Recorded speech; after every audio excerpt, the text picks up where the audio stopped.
coming. Really appreciate it. As Karen said, my name is Barzan. I'm the Kurdish President for the Kurdish Society here, and I've come here today to show my support for what's happening in Ankara and for Karen for organising this beautiful vigil. So I'd like to briefly talk about the Kurdish struggle and the Kurdish population history in the Middle East. So the Kurdish population is between 35 to 50 million people, and after the First World War they were split, and the land was made part of four countries known as Turkey, Iran, Syria and Iran. And since the First World War, we've been fighting to gain recognition and to demand basic human rights in those countries, because we have been persecuted in those countries.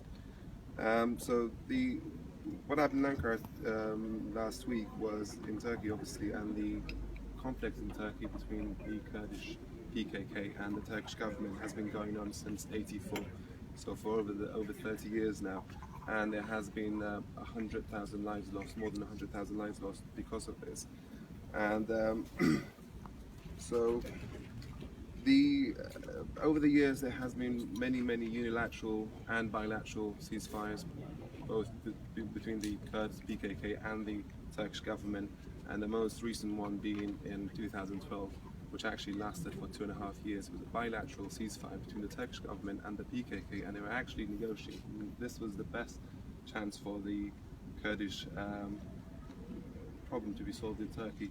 But unfortunately, that's what's going on in the Middle East right now with the fighting in Syria and in Iraq with ISIS. And back in September 2014, a town in north of Syria known as Kobani, as probably most of you have heard of, was under siege by the ISIS fighters. And it's a Kurdish town, and the Kurdish community in Turkey blamed Turkey for not doing enough to help the Kurds over there. And that spilled over to Turkey in a town called Suruç, which is just on the border close to Kobani. And that's when demonstrators were peacefully demonstrating, protesting what's going on in the Kurdish community, trying to get attention, global attention to help the Kurds. But there was a bombing, and it resulted in the deaths of over 30 innocent people. And then this actually almost ended the ceasefire between the Turkish government and the PKK.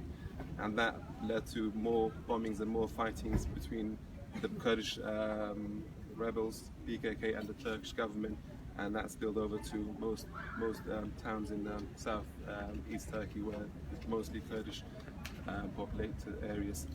And that went from Suruç to Diyarbakir, and then most recently to Cizre, where there was also a siege by the Turkish government.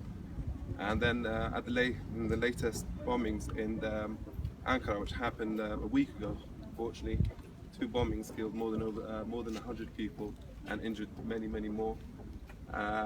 What was very interesting about this one was that it was organised by not just Kurds, but by actually Turkish people and other minorities, which finally most people in Turkey now actually have people in Turkey have actually realised that the violence that has been going on for 30 years hasn't resolved anything, and it's just getting bigger and bigger and bigger, and more innocent people are dying. So they're finally coming together to find a good solution for what's going on, and they finally recognise that diplomacy and peaceful negotiations will resolve this issue that we have in Turkey between the Kurds and the Turks. So, and it's probably better to have 2 neighbours living peacefully side by side rather than having an enemy to live within. But unfortunately, some people maybe don't want that, and that's why we had very nasty people in Turkey that blame themselves up and killing innocent people in Ankara. So we're here to support everybody who's lost their lives and everybody who thinks like us. And again, we thank the organisers for organising this. And finally, I would like to introduce Scott, who will read a poem about Halabja. Halabja was a town in North Iraq, a Kurdish town,